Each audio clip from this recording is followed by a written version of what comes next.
Hi and welcome back to Cut the Craggle. Today we're going to be taking a look at this. The LEGO Star Wars Magazine issue 65. This was sent to me for free to review from Immediate Media, so a massive thank you to them. But as always, all opinions in this video will be my own. And I have to confess that I have been very excited for this issue. Very rarely do we get a free minifigure with the Star Wars LEGO mag, and this time we're getting Bespin Luke from The Empire Strikes Back, which I already think is just fantastic. But okay, let's peel back this cover and see how the rest of the magazine checks out. This month's comic opens with Han Solo and Chewbacca at Jabba's palace on Tatooine.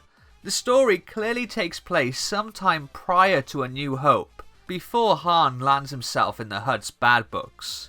Jabba tasks Han and Chewie with tracking down Greedo, who has disappeared on the planet Bogano. Now if that place sounds familiar, it's because it's the same planet Cal Kestis travels to in the video game Jedi Fallen Order to unlock the ancient Zeffo vault.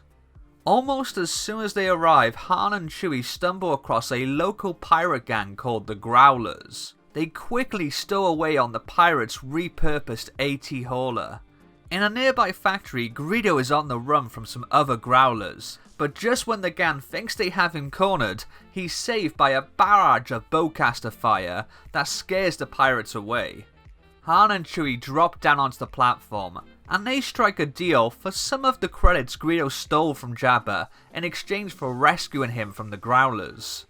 But suddenly part of the factory wall explodes apart, and a giant, hungry Ogdo pounces toward them. Han and Greedo run for their lives, as fast as their little minifig legs can carry them. Shooting out its long, sticky tongue, the Ogdo catches Greedo and starts pulling him back towards it. Luckily, Chewie has already reached the Falcon, and he uses its turrets to fire down on the Ogdo, catching it off guard just long enough for it to release Greedo. They make a dash and quickly board the Falcon, but the Ogdo isn't done yet. It decides it now has a taste for Corellian starships. Thinking quickly, Greedo tells Chewie to broadcast his roar through the Falcon's external speakers. The loud noise startles the Ogdo and the Falcon blasts away to safety. Handing Han his share of the stolen credits, Greedo asks him to promise that he won't tell Jabba that he double-crossed him. But then, Jabba's voice announces that he has heard everything as Han forgot to turn off his comlink. Oops. This was a really fun story, and I honestly couldn't believe my eyes when I saw the first panel, as it links to something you'll see in an upcoming video. Either it's a massive coincidence, or someone at the LEGO Mag company is stalking me. I did bash the artwork last issue for being inconsistent and irregular, but this month they absolutely smashed it. The scenes in Jabba's palace had some cool cameos from Return of the Jedi characters, including Boba Fett, and all of them were rendered beautifully. When Bogano was mentioned, I was hoping to see more of the Zeffo ruins, but really this could have been set on any planet with a factory. I think they just picked Bogano so they could include the Ogdo, and to be fair, they did a great job in making that fit the LEGO comic style. The use of colour is superb as well. We do get some of the much mocked all grey panels, especially when Han and Greedo are inside the factory, but we also get these bursts of spectacular colour.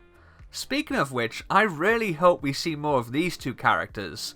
The female Growler has the Karen hairpiece in purple, which I would love to have as a physical LEGO piece, and the dude looks to be the same species as Thrawn.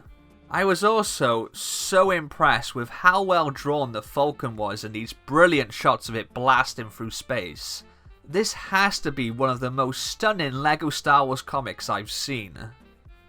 Of course, as well as the comic, the magazine is also full of lots of different fun puzzles and activities, as well as a cool double-sided pull-out poster with the UCS A-Wing on one side and then the Mandalorian with the child on the other. And continuing that theme, the featured set this month is the Razor Crest.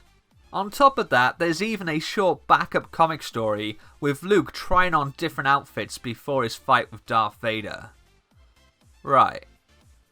Of course, as I mentioned earlier, the free gift this issue is a Luke Skywalker minifigure in his Bespin costume from The Empire Strikes Back. It's always exciting to get a free minifig with these mags, as it so rarely happens with Star Wars. And I believe this particular version has only previously appeared in 2 sets. The big UCS style Betrayal at Cloud City and the recent US exclusive Bespin Duel. He is a fantastic looking minifigure, with both a great torso design and some lovely leg printing. He comes with a blue lightsaber and a blaster as accessories. And if we turn his head around, you can see he even has the alternate face print. He looks really beat up there. Surprisingly so for a Lego figure. Overall, fantastic minifig, and really nice to be able to get this previously rarer minifigure free with the mag. Issue 66 of the LEGO Star Wars magazine will be hitting shelves on the 16th of December, and we're back to the mini builds for the freebies, with a little model of Obi-Wan Kenobi's Jedi Interceptor. Let me know what you think of issue 65 of the LEGO Star Wars magazine in the comments below. Don't forget to like this video, and if you haven't already, be a hero and hit that subscribe button. I'll see you next time. Laters.